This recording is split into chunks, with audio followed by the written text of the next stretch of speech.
It's not often that a man's name fits him so perfectly, but that is exactly the case for Gary Bowser. This is a man who was arrested in 2020 for selling hacking and modding tools of Nintendo Switch consoles. Yeah, that's right, the most iconic Nintendo villain shares the name of a man that's the villain of Nintendo's lawyers. He, along with two other men, was a part of a hacking team named Team Executor, which made a profit off of not just Nintendo console hacks, but also Xbox and PlayStation console hacks. In this particular case, however, Nintendo's lawyers were the ones that were filing for legal action against the men, and they succeeded.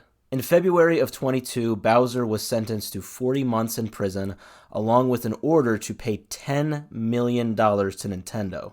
This is such an obvious joke, but I just have to make it. That is a lot of gold coins, my god. Fast forward a year to where we're at now, April of 23. So Bowser was just released from prison in Washington State just 3 days ago, and he just returned back to Toronto, which is where he is from. Though he was able to come home early due to good behavior, Bowser still owes Nintendo $10 million.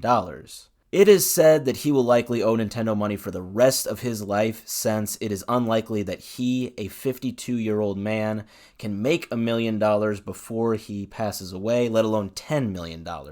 In an interview that he did on the day before he got out of prison with a YouTuber named Nick Moses05, which I'll link in the description, Bowser says that Nintendo has the legal right to take 25 to 30% of his gross income, basically for the rest of his life, until he either A, pays off the $10 million, or B, passes away. Which, the only way option A is actually going to happen here is if this man just goes full Walter White and doubles down on his hacking and selling skills in the black market under a new identity. Of course, it would need to be Nintendo themed, like he'd need to be like Bowser Jr. or Peach or something. According to court records, throughout the 7 years that he worked at Team Executor, Bowser was more of a salesman for the group rather than like an actual hacker. In the 7 years, he made a total of $320,000, which, doing the math, only equates to about $45K a year. Which, is about as average as you get as far as salaries go, so that's where I'm kind of confused with this. Like, how was Nintendo able to make the argument to the US court that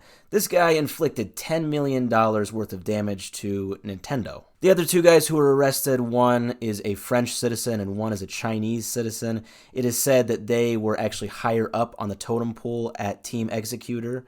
So they were in more of a leadership role, or I think at least one of them was in more of a leadership role, and then I think the other was more of a main hacker. So when they inevitably go to court, and if they're charged, I can only imagine how much money that they will owe Nintendo. Oh, and in case you're curious, no, I checked, and the French and Chinese guy, no, they don't have a hilarious name like King Koopa or something. I was really disappointed when I found that out. But anyway, as for our buddy Bowser, he says he has only paid off $175 out of the $10 million that he owes Nintendo, which is due to jobs that you can work in prison. They pay so little, he was only able to give like $25 to Nintendo every month. But now that he's out of prison, he has got a lot of gold coins to collect if he is going to get anywhere close to $10 million.